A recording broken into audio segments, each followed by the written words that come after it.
नरेंद्र मोदी चुनाव कैसे लड़ते हैं और राहुल गांधी कैसे चुनाव हारते हैं, आज मैं आपको बताता हूं। नरेंद्र मोदी किसको फोन मिलाते हैं और राहुल किसका फोन नहीं उठाते हैं, यह भी मैं आपको बताऊंगा। नरेंद्र मोदी ने आज बंगाल में फोन घुमाया, केरल फोन मिलाया और अपने दो कैंडिडेट से कहा कोई प्रॉब्लम नहीं है। मोदी ने यह तक कहा कि कोई भी दिक्कत हो तो मुझे बताना, चुनाव जिता के लाऊंगा। दूसरी तरफ राहुल गांधी के पास इतनी फुर्सत नहीं है कि वो दिल्ली में अपने घर के बगल में लालू यादव और तेजस्वी यादव से ही मिल लेते। बिहार का फॉर्मूला 2 मिनट में सेट हो जाता। मार्च का आखिरी हफ्ता चल रहा है, चुनाव में गिनकर 25 दिन बचे हैं। मार्च का आखिरी सर्वे भी आ चुका है जो बता रहा है कि राहुल गांधी अपने लोएस्ट स्कोर पर जा रहे हैं और मोदी का स्कोर अब तक के हाईएस्ट लेवल पर पहुंच रहा है। कुछ सर्वे तो यहां तक बता रहे हैं कि मोदी 400 के पार पहुंच चुके हैं और राहुल गांधी 440 के भी नीचे आ चुके हैं। बाकी की तमाम बातें इस रिपोर्ट में देखिए।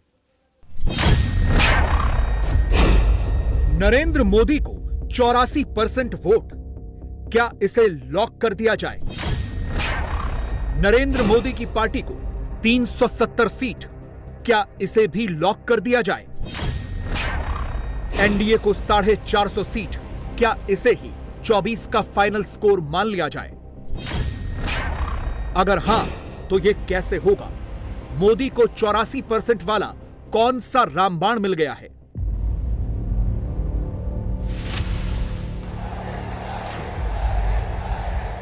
मोदी का यह 3 लेटर वर्ड वाला फॉर्मूला है। इस फॉर्मूले का नाम है RAM। ये राम मंदिर वाले प्रभु श्री राम नहीं हैं।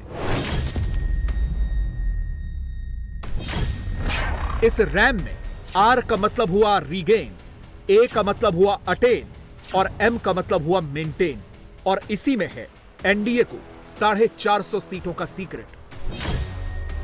मोदी को कितनी सीटें रीगेन करनी है या फिर से हासिल करनी है, कितनी सीटों पर अटेन यानी विरोधियों को टक्कर देनी है और कितनी सीटों पर खुद को मेंटेन यानी 19 की तरह बनाए रखना है,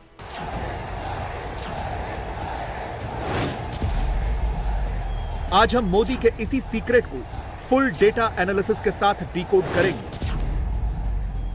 चौंकाने वाले फैक्ट्स आपके सामने रखेंगे और इसके लिए सबसे पहले आपको 2019 का एक डेटा देखना होगा।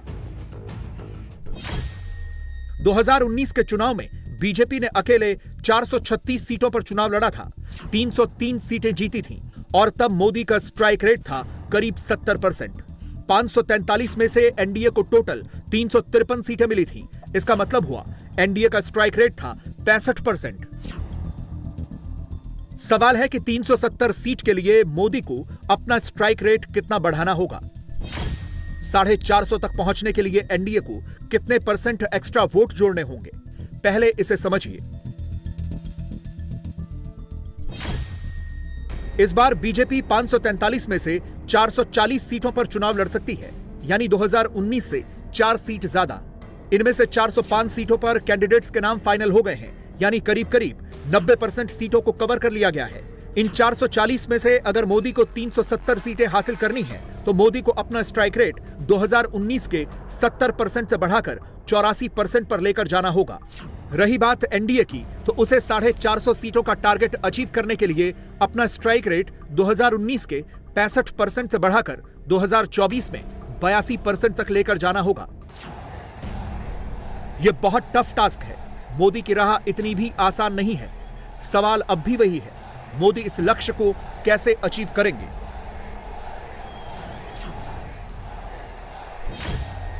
क्योंकि हिंदुस्तान के चुनावी इतिहास में 80% से ज्यादा का स्ट्राइक रेट सिर्फ एक बार किसी पार्टी को मिला है और वो साल था 1984, जब कांग्रेस ने 415 सीटें जीती थीं।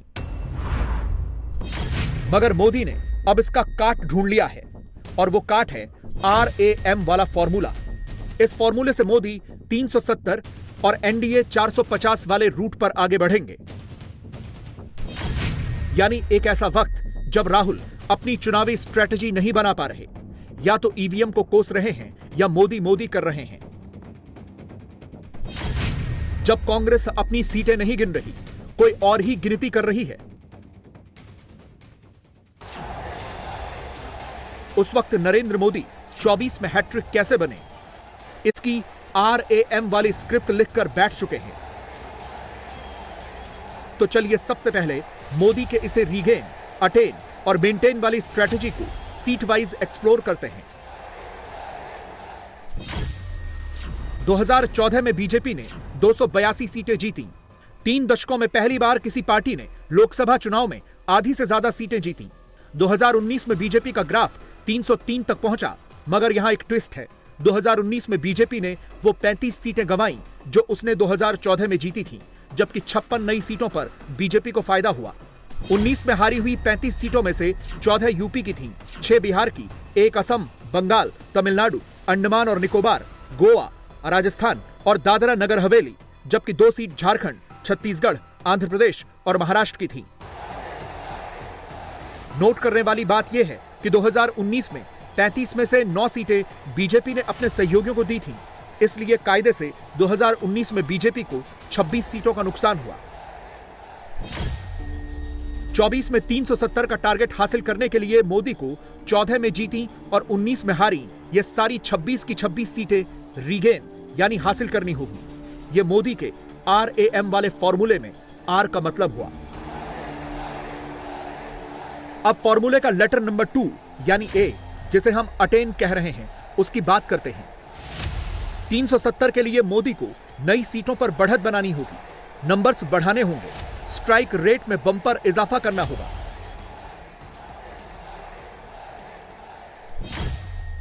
– 2019 में बीजेपी 72 सीटों पर रनर अप यानी नंबर 2 पर थी। इन 72 में से 15 कांग्रेस ने जीती, 21 टीएमसी ने, 10 बीएसपी ने, 11 बीजेडी ने, 5 सपा ने जीती और बाकी बची 10 सीटें अन्य ने जीती। अगर 2024 में इन सभी 72 सीटों पर 10% वोट शेयर का स्विंग हुआ, यानी अगर बीजेपी को 5% वोट का जंप मिला और 19 में इन सीटों पर जीती हुई पार्टी को 5% का नुकसान हुआ, तो बीजेपी 72 में से कम 50 सीटों पर जीत सकती है। और अब आता है सबसे इंपॉर्टेंट M यानी मेंटेन फैक्टर। यह मोदी के RAM वाले फॉर्मूले का सबसे अहम हिस्सा है, क्योंकि 24 में 370 के लिए मोदी को उन सभी सीटों पर जीत मेंटेन रखनी होगी जो उसने 2019 में जीती। मोदी को 19 की उन सभी 303 सीटों पर 100% के स्ट्राइक रेट मेंटेन करना होगा, जो इतना आसान नहीं होगा। 303 में से 224 सीटों पर बीजेपी ने 50% या उससे ज्यादा के मार्जिन से सीटें जीती थीं, और तब 175 ऐसी सीटों पर बीजेपी ने कांग्रेस को सीधी टक्कर में डिफीट दी थी। बाकी बची जिन 128 सीटों पर बीजेपी ने क्षेत्रीय दलों को हराया था, उनमें से 72 सीटों पर बीजेपी ने 50% से ज्यादा का वोट शेयर हासिल किया था। अगर मोदी का RM वाला फॉर्मूला सक्सेसफुल रहा, अगर बीजेपी ने 24 में 26 सीटें रीगेन कर ली, 50 सीटों पर खुद को अटेन कर लिया और 2019 की 303 सीटें मेंटेन कर ली, तो इस सिनेरियो में बीजेपी 379 सीटों तक पहुंच सकती है, जो मुश्किल है लेकिन नामुमकिन नहीं। मोदी को पता है 2024 में हिंदी बेल्ट में वो 2019 की 303 सीटें मेंटेन कर लेंगे, 26 सीटें रीगेन भी कर लेंगे। इसलिए चुनाव शुरू होने से 25 दिन पहले मोदी का सबसे ज्यादा फोकस उन 72 सीटों पर है जहां बीजेपी 19 के चुनाव में रनर अप थी, और इनमें से 21 सीटें पश्चिम बंगाल में थी। बंगाल की इन्हीं 21 सीटों में से एक सीट बशीरहाट की भी थी, जहां टीएमसी ने 54% वोट के साथ जीत हासिल की थी। बीजेपी 30% वोटों के साथ रनर अप थी। नरेंद्र मोदी के लिए आज की तारीख में पश्चिम बंगाल की 42 सीटें, खासकर संदेश खाली, उतनी ही जरूरी है जितनी अमेठी या रायबरेली की सीटें हैं।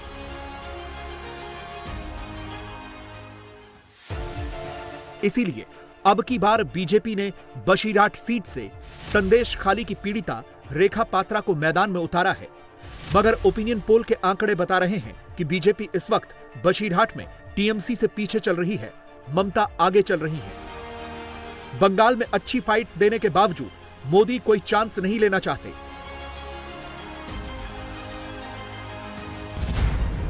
इसीलिए प्रधानमंत्री ने अभी से अपनी फोन लाइन खोल दी है और खुद पर्सनली एक एक कैंडिडेट से कनेक्ट कर रहे हैं।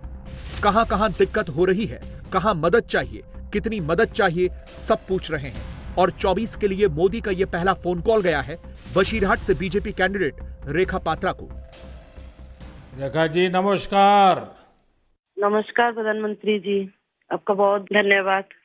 सवार प्रथमे आपनाके शुभेच्छा जानाई। आप एक बड़ा दायित्व निभाने जा रही है, इस समय कैसा लग रहा है? बहुत अच्छा लग रहा है और आपका हाथ मेरे सर पे है, मेरा संदेश कली का माँ बहन के सर पे आपका हाथ, आप तो हमारे लिए भगवान समान है। लग रहा है राम जी हमारा साथ है और राम जी का हाथ हमारा सर पे है। ऐसा है, इन माताओं बहनों का हाथ मेरे सर पे है। रेखा जी, मुझे आपका मैसेज मिला था। मैं यथासंभव कोशिश करता हूं कि बीजेपी कार्यकर्ताओं से बात करता रहूं। मैं जानता हूं आप बंगाल की विपरीत राजनीतिक परिस्थितियों में प्रचार कर रही हैं। जब आपका नाम घोषित हुआ तो क्या माहौल क्या था, क्या लगा लोगों का? आपको क्या क्या परिस्थितियों का सामना भी करना पड़ता होगा, क्या हो रहा है? मैं जरा पूरा चित्र समझना चाहता हूँ। हमारी साथ जो दुर्घटना घटी थी, हम तो बहुत दुर्भाग्यशाली, हम संदेश कली का माँ बहन नहीं है, पूरा बसीरहाट लोकसभा का जो माँ बहन है सब एक समान ही अत्याचारी तो हुई है। और हमारी साथ जो हुई उनकी तो जेल हुई, ईडी की हाथ चला गया और हम चाहती है उनकी सजा मिले। और हाँ, हमारा इधर जो 2011 साल से वोट हम इलेक्शन नहीं दे पाई, हम चाहती है पूरा सुरक्षा के साथ वोट दे पाए। हम वोट दे पाएंगे, संदेश कली की माँ बहन और भी खुश होगा। और आपका बहुत बहुत धन्यवाद क्योंकि आप हमारे साथ आई। नहीं, मुझे पूरा विश्वास है आपकी बात इलेक्शन कमीशन तक जरूर पहुंचेगी और इलेक्शन कमीशन सभी मतदाता मतदान कर पाए इसके लिए पूरा प्रबंध करेगा। और इलेक्शन कमीशन निष्पक्ष मतदान हो इसके लिए हमेशा प्रतिबद्ध होता है। हम भी आशा करेंगे कि इलेक्शन कमीशन आपकी पीड़ा समझे कि आपने 2011 से आपने वोट नहीं दिया है, तो ये बहुत ही दुखद बात है कि बंगाल में किस प्रकार से सरकारों ने व्यवहार किया है। आपका ये जो आत्मविश्वास है ना, आप जरूर दिल्ली पहुंचोगी और आप जरूर चुनाव जीत करके आओगी। रेखा जी, संदेश खाली में आपने इतनी बड़ी लड़ाई लड़ी है, आप एक प्रकार से शक्ति स्वरूपा है। आपने इतने ताकतवर लोगों को जेल भेज दिया। आपको अंदाजा है कि आपने कितने बड़े साहस का काम किया है। हमारा संदेश कली की माँ बहन की पूरा सपोर्ट थी, इसलिए हम ये कर पाए सब। रेखा जी, हम सब मिलकर के माताओं बहनों के सम्मान के लिए और सिर्फ बशीरहाट नहीं, पूरे बंगाल के लिए, वहाँ के सम्मान के लिए, वहाँ के गौरव के लिए हमारी ये लड़ाई है। और आप तो एक मेहनत कश परिवार से हैं, बहुत मजदूरी करके गुजारा करती हैं और इतना बड़ा सार्वजनिक जीवन का जिम्मा मिला है। बहुत बड़ा अंतर आया होगा, लेकिन मैं आपको विश्वास दिलाता हूं कि मैं पूरी तरह आप लोगों के साथ रहूंगा। व्यक्तिगत रूप से भी मैं आप सबकी चिंता करूंगा। रेखा जी, मुझे बहुत अच्छा लगा आपसे बात करके और आपका जो उत्साह देख रहा हूं वो मुझे बहुत प्रसन्नता हो रही है कि बंगाल तो शक्ति पूजा की भूमि है, दुर्गा पूजा की भूमि है और आप उसी शक्ति का पर्याय है। मोदी का फोन कॉल आने वाले दिनों में अभी कई और कैंडिडेट्स को जाएगा। यानी एक तरफ मोदी अपनी पार्टी के कैंडिडेट्स को मोरल सपोर्ट भी देंगे और पब्लिक का बम्पर वोट भी बटोरेंगे। और इसकी शुरुआत रेखा पात्रा से हो गई है। सोचिए, 2011 से रेखा पात्रा ने अपने मताधिकार का प्रयोग नहीं किया है, मगर अब मोदी ने वादा किया है कि तुम आगे बढ़ो, मैं तुम्हारे साथ हूं। और यह सिर्फ एक नाम नहीं है। मोदी ने दूसरा फोन कॉल केरल के अलाथुर से बीजेपी कैंडिडेट टीएन सरासू को मिलाया है। ये वही प्रोफेसर टीएन सरासू हैं जिनकी वामपंथी छात्र संगठन एसएफआई से जुड़े गुंडों ने रिटायरमेंट गिफ्ट के तौर पर उनकी कब्र बना दी थी। मगर अब मोदी ने फोन करके सीधे प्रोफेसर सरासू से पूछा है 24 का कैंपेन कैसा चल रहा है। प्रोफेसर सरसू जी नमस्कारम, सुखमानो। Sugandhanne, how is your election campaign going on? it is very well going on. Yesterday I started. I am telling the people of Alathur, our Modi ji ka sankalp hai sabka saath sabka vikas. I told them I will also work for that. and I have Modi ji ki guarantee. So I will do whatever I could do. चुनाव से पहले मोदी अपने candidate से virtually भी जुड़ रहे हैं, दिशा निर्देश भी दे रहे हैं और चुनावी बिगुल फूंकने के लिए पहली रैली की डेट भी फिक्स कर दी है। वो तारीख है 30 मार्च, जब मोदी मेरठ में होंगे। मंच पर चौधरी जयंत भी होंगे। मेरठ से बीजेपी के कैंडिडेट अरुण गोविल भी दिखेंगे और रामलहर का असर भी मेरठ से यूपी के हर जिले तक, देश के कोने कोने तक पहुंचेगा। मोदी का वोट तेजी से बढ़ेगा।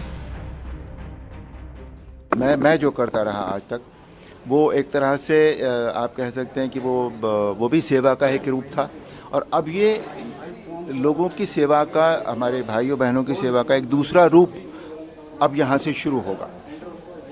तो अच्छा लग रहा है। जो काम पहले करता था वही अभी भी करूँगा, हालांकि बस रूप उसका बदल जाएगा। और अपनी जगह से कितना लगाव होता है, कितना जुड़ाव होता है, ये सब आप जानते हैं।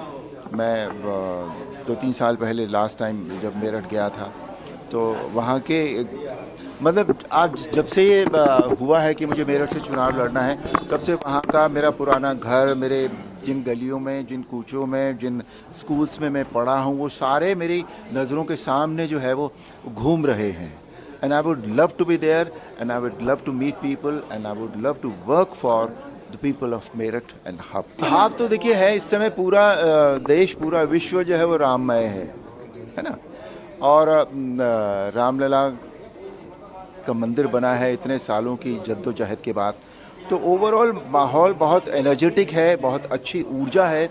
वो ऊर्जा जो भगवान राम के जो हमें देते हैं, वो ऊर्जा, उस ऊर्जा से हमारा देश इस समय बिल्कुल ओतप्रोत है। तो अच्छा लग रहा है, बिल्कुल हर चीज़ पॉजिटिव नज़र आती है। सोचिए, एक तरफ मोदी हैं जो फुल स्पीड से 400 की ओर जाते दिख रहे हैं, दूसरी ओर राहुल और राहुल की पार्टी है जो अभी तक ये भी तय नहीं कर पाई है कि 24 में अमेठी और रायबरेली की सीट से कौन लड़ेगा। कांग्रेस जिसका भी नाम तय करे, ये मानिए कि अमेठी में स्मृति ईरानी के आगे उसका टिकना मुश्किल हो जाएगा।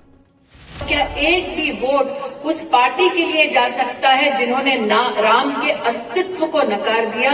इस प्रश्न का उत्तर दे दो।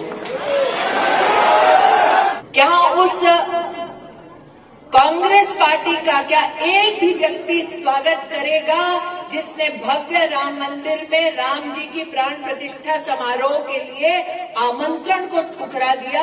इस सवाल का जवाब दे दो। कांग्रेस के उस नेता के लिए, कांग्रेस की उस विचारधारा के लिए एक भी वोट पड़ेगा जो हिंदुओं को आतंकवादी कहता है? इस भूमि पर क्या एक भी वोट कांग्रेस को पड़ेगा जिन्होंने धारा 370 का हटाने का विरोध किया, जिस कांग्रेस पार्टी ने भारत की संसद में भारत के संविधान को चुनौती दी और भारत की सेना से साक्ष्य मांगा कि बताओ पाकिस्तान में जाकर तुमने दुश्मन को किस तरह से खदेड़ा? आज सैनिकों के, पूर्व सैनिकों के और शूरवीरों के परिवार से पूछना चाहती हूं, क्या एक भी वोट ऐसी निर्लज पार्टी को जाएगा? कांग्रेस सिर्फ एक काम कर रही है, और वो ये कि दिन रात मोदी को गाली दो, अनाप शनाप कहो।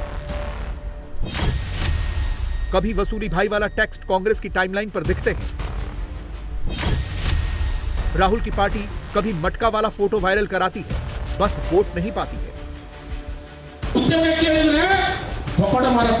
कर्नाटक में कांग्रेस सरकार के एक मंत्री तो राहुल से भी एक स्टेप आगे चले जाते हैं। चुनावी सभा को संबोधित करते हुए धमकाते हैं कि भीड़ में खड़ा कोई भी शख्स अगर मोदी मोदी के नारे लगाए तो उसे थप्पड़ मार दो, तमाचा जड़ दो।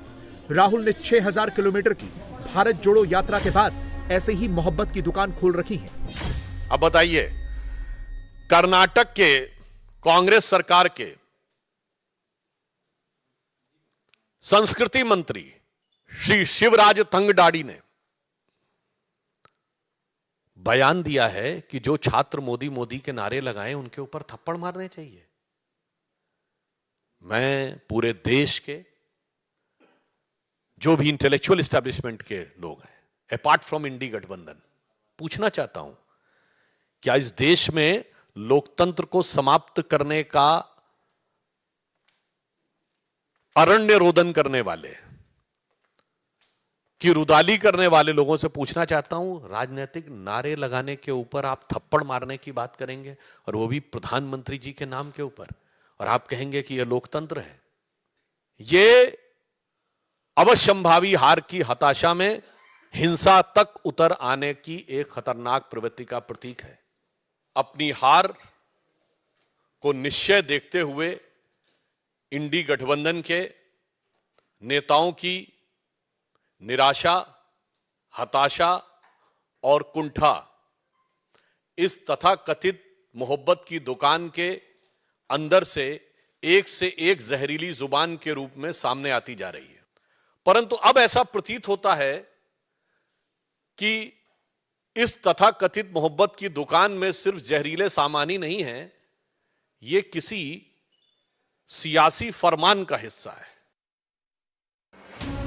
मोदी केरल में भी लीड ले चुके हैं, तमिलनाडु में खाता खोलते दिख रहे हैं, तेलंगाना में भी नंबर्स बढ़ाते जा रहे हैं, कर्नाटक में भी 20+ में ही हैं। कांग्रेस की बची खुची उम्मीद पंजाब से थी, मगर अब राहुल गांधी के करीबी रवनीत बिट्टू की बीजेपी में एंट्री के साथ ही यह भी तय हो गया है कि अब की बार पंजाब में भी बहुत बड़ा उलटफेर होने वाला है, और यह सब मोदी लहर की ओर ही इशारा कर रहे हैं। मोदी के सारे विरोधी इधर उधर हारे हारे भागे भागे फिर रहे हैं। चुनाव लुधियाना से ही लड़ना है। जो मेरी बात हुई है लीडरशिप से, वो बात हो गई। ये बात भी लुधियाना से ही, क्योंकि पहले अलायंस की बात थी अकाली दल और उससे उतनी देर, क्योंकि बीजेपी के पास भी वो क्लैरिटी नहीं थी। जब अलायंस की बात खत्म हुई है, टूटी है, तो उसके बाद 13 की 13 सीट लड़ने का फैसला हुआ। उसके बाद ही मैंने ये फैसला लुधियाना का सीट लड़ने का विश्वास दिलवा के उसके बाद ही ज्वाइन किया। स्टेट्स कहीं कहीं डबल इंजन की बात होती है, वहां एक इंजन में नहीं चल रहा, तो हमें तकलीफ होती है कि नहीं। एमपी तो अब भी जीत के मैं आ जाता तो फिर ऑपोजिशन में आके बैठ जाते, क्योंकि ये अब सब कोई लिखी छुपी बात तो है नहीं भी मोदी सरकार आ रही है। तो इसलिए अगर पंजाब के लिए कुछ करना है, अपने लोगों के लिए कुछ करना है, तो ये फैसला लेना पड़ना था। नहीं मेरी कोई कांग्रेस पार्टी या किसी लीडरशिप से, आपको पता ही है, कभी भी कोई ऐसी ना बात हुई है, ना कभी बात किसी की तरफ से हुई है। ऐसे दौर में आपने बीजेपी ज्वाइन किया है जब अरविंद केजरीवाल दिल्ली के मुख्यमंत्री जेल में है, पंजाब के मुख्यमंत्री भगवंत मान बहुत आग बबूला है कि हम लोग के साथ अत्याचार हो रहा है। ये बिल्कुल झूठे आदमी हैं। 15 दिन पहले मुझे जेल में करके हटे हैं।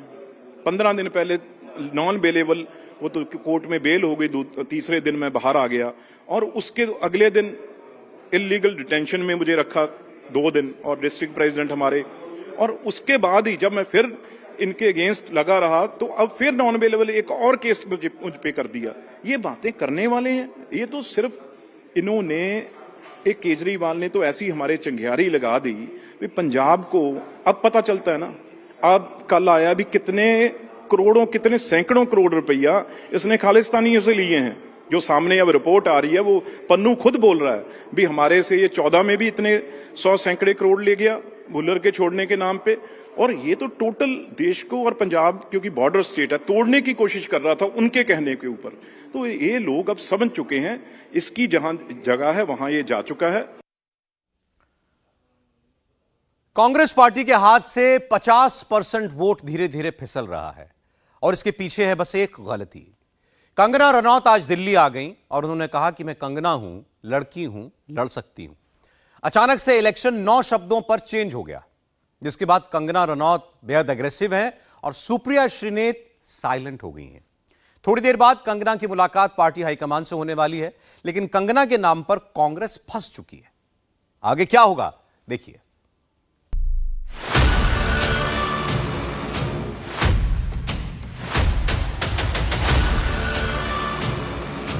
मेरे फेसबुक और इंस्टाग्राम अकाउंट का एक्सेस कई लोगों के पास है। उसमें से किसी एक व्यक्ति ने एक बेहद घृणित और आपत्तिजनक पोस्ट की।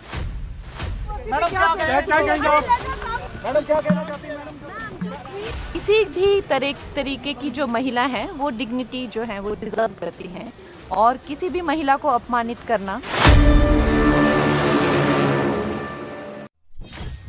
क्या भाव चल रहा है मंडी में, कोई बताएगा? सिर्फ 9 शब्द, बस इन 9 शब्दों ने कांग्रेस का खेल बिगाड़ दिया। सिर्फ इन 9 शब्दों ने कांग्रेस को कहीं का नहीं छोड़ा है। सिर्फ इन 9 शब्दों की वजह से बीजेपी को 2024 के चुनाव का सबसे बड़ा मुद्दा मिल गया है। कांग्रेस की सोशल मीडिया टीम की हेड सुप्रिया श्रीनेत ने कंगना रनौत की यह फोटो डाली और यह आपत्तिजनक पोस्ट कर दी। ऐसा इसलिए क्योंकि रविवार की रात बीजेपी की जो लिस्ट आई उसमें हिमाचल प्रदेश के मंडी से कंगना रनौत को टिकट दिया गया,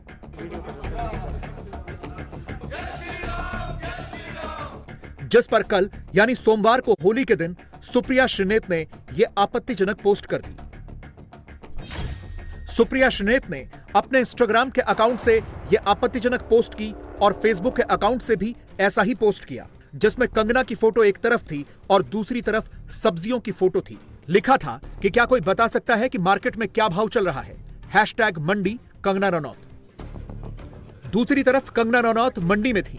नाम की घोषणा के बाद वो मंडी में होली खेलने निकल गई। अपनी पार्टी के कार्यकर्ताओं और आम लोगों के साथ उनकी ये तस्वीरें दोपहर में करीब 12 बजे आईं। मीडिया से बात भी की, लेकिन कंगना को तब तक ये जानकारी नहीं थी कि सुप्रिया श्रीनेत ने उनके खिलाफ इतनी आपत्तिजनक टिप्पणी की है। तो आप लोगों का सहयोग मिलेगा अगर आप लोगों का इस तरह का रहेगा कि हाँ कंगना हमारी सेवा में आए, तो डेफिनेटली मैं आपकी सेवा में तत्पर रहूंगी। इसके बाद कंगना का दोपहर 3 बजे के करीब एक और बयान आया। वो तब भी मंडी में ही थी और उन्हें तब तक भी ये नहीं पता था कि उनके खिलाफ सुप्रिया श्रीनेत ने क्या पोस्ट किया है। देखते हैं, अब एक वक्त है जब मुझे एक्टिंग ने चुन लिया था, अब एक वक्त है मुझे राजनीति ने चुन लिया है। अब आप लोग अगर मुझे चुन लेंगे तो फिर आप ही की हो जाऊंगी मैं।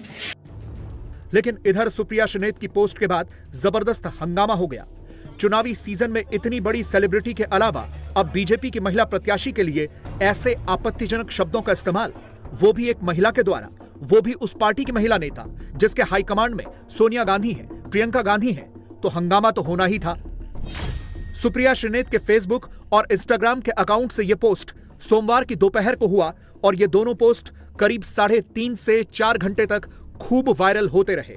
सुप्रिया श्रीनेत के साथ साथ कांग्रेस पार्टी पर भी सवाल उठे तो शाम को 4:36 पर सुप्रिया श्रीनेत ने एक्स पर यह ट्वीट किया।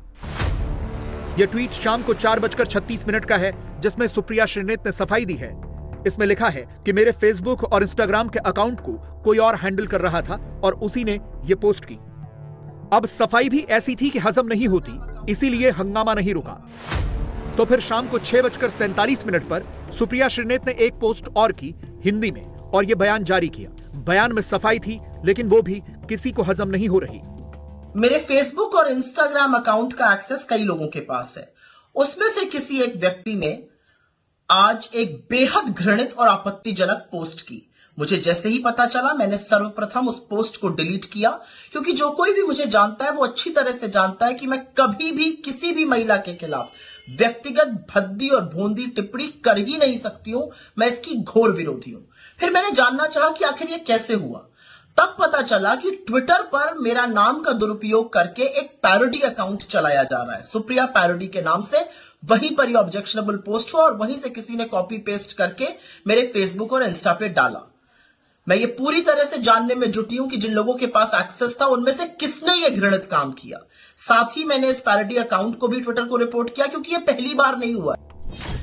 मतलब सुप्रिया श्रीनेत ये कह रही हैं कि अपना सोशल मीडिया वो खुद हैंडल नहीं करती हैं।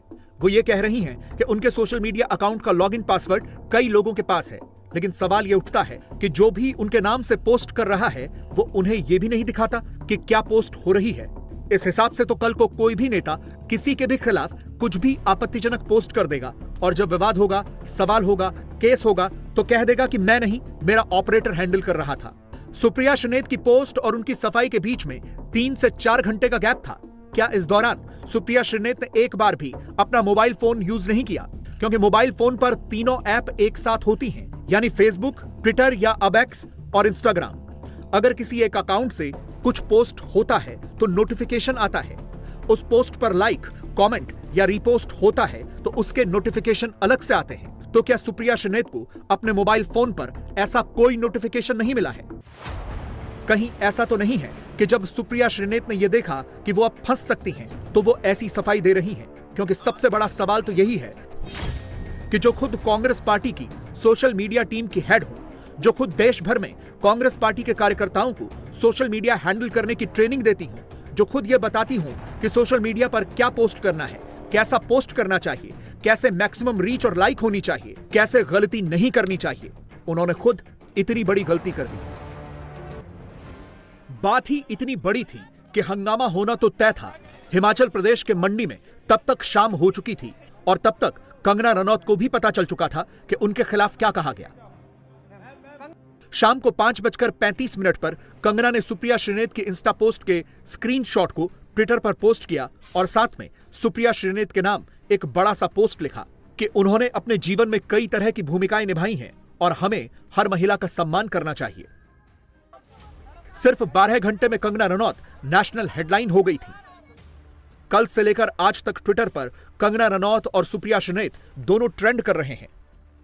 बीजेपी को लग गया है कि इस मुद्दे में दम है, इसीलिए रातों रात कंगना रनौत को फोन हुआ, दिल्ली तलब किया गया।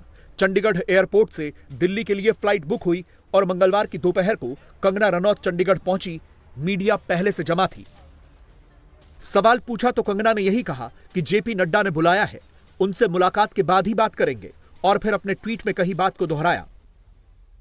मैं एक अभिनेत्री हूँ और अभिनेत्री होने के कारण या जो भी किसी भी महिला का कोई भी चाहे उनका व्यवसाय हो, कोई भी उनका काम हो, पेशा हो, हर महिला चाहे वो टीचर हो, चाहे वो एक्ट्रेस हो, चाहे वो जर्नलिस्ट हो, चाहे वो राजनीतिज्ञ हो या वो चाहे सेक्स वर्कर हो, किसी भी तरीके की जो महिला है वो डिग्निटी जो है वो डिजर्व करती हैं। और किसी भी महिला को अपमानित करना, उसके सेक्सुअलाइज करना, और खासकर सबसे ज़्यादा जो मुझे दुख हुआ है वो जो मंडी जिसे छोटा काशी कहा जाता है, पूरे विश्व में छोटे काशी के नाम से प्रसिद्ध है, जहाँ पे ऋषि पराशर से लेकर ऋषि मार्कंडेय जी ने तपस्या की है, उसके बारे में इतनी भद्दी टिप्पणी, तो हम सब मंडी वासी जो हैं वो बहुत ही कष्ट हमें हुआ है इस चीज़ को लेकर। कंगना दिल्ली आ चुकी हैं। अपनी पार्टी के राष्ट्रीय अध्यक्ष से मिलकर वो नई रणनीति पर चर्चा करेंगी, लेकिन फिलहाल तो बीजेपी की स्ट्रेटजी साफ दिख रही है कि कांग्रेस और सुप्रिया श्रीनेत पर ऑल आउट अटैक की, और वही हो रहा है। जो इतनी अभद्र टिप्पणी करी गई है इस देश की एक बेटी पर, एक महिला पे, इसके लिए कांग्रेस पार्टी को माफी मांगनी चाहिए, कांग्रेस पार्टी के शीर्ष नेतृत्व को माफी मांगनी चाहिए। ये दिखाता है कि कांग्रेस पार्टी की असल मानसिकता क्या है, कि वो एक महिला विरोधी पार्टी है। स्वयं श्रीमती सोनिया गांधी जी माता स्वरूपा हैं, एक पुत्री की माता हैं, और इतनी ज्यादा अभद्र टिप्पणी और इतनी अभद्र भाषा का प्रयोग करा है, मुझे लगता है उनकी आत्मा भी उनको कचोटती तो होगी ही। शीर्ष नेतृत्व को माफी मांगनी चाहिए। ये जो सफाई दी गई है, मैं बहुत विनम्रता से कहूंगी, ये सफाई नहीं, बहाना है। सुप्रिया जी स्वयं social media department Congress party को जो है उसकी चेयरपर्सन है। मैं पूछना चाहती हूं कि अगर वो स्वयं अपने सोशल मीडिया हैंडल्स की जिम्मेदार नहीं है, अगर वो उन्हीं को प्रोटेक्ट नहीं कर सकती, तो कांग्रेस पार्टी के सोशल मीडिया के लिए कौन जिम्मेदार है, और कांग्रेस पार्टी के सोशल मीडिया को प्रोटेक्ट कौन करता है? सुप्रिया श्रीनेत की मुश्किलें इसलिए बढ़ चुकी हैं क्योंकि पहले तो राष्ट्रीय महिला आयोग ने इस केस का स्वतः संज्ञान ले लिया और चुनाव आयोग से कार्रवाई की मांग की। अब दूसरी तरफ बीजेपी ने भी चुनाव आयोग में सुप्रिया श्रीनेत की शिकायत की है और कार्रवाई करने की मांग की है। उधर इस आपत्तिजनक पोस्ट के 24 घंटे बीत जाने के बाद भी सुप्रिया श्रीनेत ने अभी तक माफी नहीं मांगी है। एक बार हिंदी में और एक बार अंग्रेजी में ट्वीट किया और वीडियो जारी भी किया, लेकिन माफी नहीं मांगी। सिर्फ यही कहा कि किसी महिला के बारे में मैं ऐसा नहीं कह सकती हूं। इनफैक्ट उन्होंने डिनाई किया है, लेकिन मेरा ये कहना है कि जो खुद सोशल मीडिया के इंचार्ज हों एक पार्टी की, और वो भी छोटी पार्टी नहीं है, बहुत बड़ी पार्टी की नेता है और बहुत बड़ी नेता है, उनके अकाउंट से ऐसा कोई कैसे ट्वीट कर सकता है? और सेम ट्वीट दो नेताओं के हैंडल से कैसे जा सकता है? और दोनों ही डिनाई कर रहे हैं। ये आफ्टर थॉट है मेरे ख्याल से जनता की रिएक्शन देखने के बाद, क्योंकि आम जनता, आम महिलाएं इस पे बहुत ज़्यादा गुस्से में हैं कि किस प्रकार ऐसी एक महिला ही महिला के अगेंस्ट इस तरह के अभद्र शब्द यूज कर सकती है। उन्होंने कहा कि हमारे अकाउंट जो थे वो दूसरे कई लोग डील कर रहे थे। पहले उनकी गठबंधन की एक नेता हैं जिनके प्रश्न वाले अकाउंट विदेश से डील हो रहे थे। अब कांग्रेस की आप ये समझिए, जो सोशल मीडिया की चेयरपर्सन है वो कह रही है उनके अकाउंट कई लोग डील करते हैं। बहुत साफ है कि कांग्रेस की जो बातें हैं, इनके अकाउंट्स कहां से डील होते हैं, ये देश को समझना चाहिए। कौन कौन सी शक्तियां डिजिग्नेटेड डिजाइन मैसेजेस भेज देती हैं जो सीधे एज इट इज कर दिए जाते हैं, ये अपने आप में इस बात को प्रमाणित करता है कि कांग्रेस और इंडी गठबंधन किसी अज्ञात शक्तियों के हाथ में खेल रहा है। सुप्रिया श्रीनेत ने कांग्रेस को बुरी तरह से फंसा दिया है। हालत यह है कि हिमाचल प्रदेश के कांग्रेसी मुख्यमंत्री सुखविंदर सुक्खू को कंगना को विवाद बढ़ने के बाद हिमाचल की बेटी कहना पड़ रहा है। हिमाचल की बेटी है, हिमाचल में उनके माता पिता रहते हैं, उनके पिताजी जिला मंडी में उन्हें हमने कांग्रेस कमेटी का जनरल सेक्रेटरी बनाया था, तो हिमाचल की बेटी है। 2019 के चुनाव में सुप्रिया श्रीनेत यूपी के महाराजगंज से चुनाव लड़ी थी और उन्हें 6% से भी कम वोट मिले थे। उनकी जमानत जब्त हो गई थी। अब इस बार कहा जा रहा है कि सुप्रिया श्रीनेत को कांग्रेस पार्टी अमेठी से लड़ने के लिए भेज सकती है। अगर ऐसा हुआ तो फिर अमेठी में स्मृति ईरानी वर्सेस सुप्रिया श्रीनेत होगा और फिर इस घटना के बाद स्मृति सुप्रिया के खिलाफ किस तरह की कैंपेन करेंगी। स्मृति ईरानी ने अभी से मोर्चा खोल दिया है। कंगना के लिए उन्होंने women of steel, march on to victory और विजयी भव जैसे शब्दों का प्रयोग किया है।